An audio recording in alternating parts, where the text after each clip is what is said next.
Public discourse statement. Obama Eastwood. A friend asked my opinion about some recent news it's impossible to escape. You see, the media is 24/7 with the killing of Osama bin Laden, New American holiday, save the date. Well, let me put my reaction in some context because I'd recently been bothered by some other news.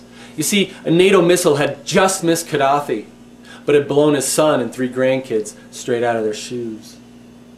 And it was reported in a tone of, Gaddafi deserves it. But I have to ask, what about his son and the 3 young boys? And regardless of your opinion about Gaddafi or your opinion about this incident, it's clearly no reason to rejoice. And I think this is what bugs me about the killing of Osama bin Laden. And hold on a sec, I'm not saying necessarily it's a tragedy he died. It's just that something about dancing in the streets just doesn't sit well with me, and it's hard to put into words exactly why. I think it has something to do with our distance from death and our distance from killing. It starts with these video games and watching it on TV.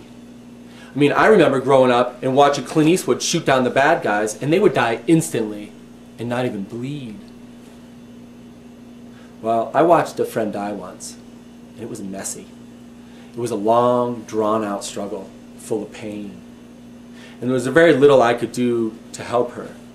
And for me, my perspective has never been the same.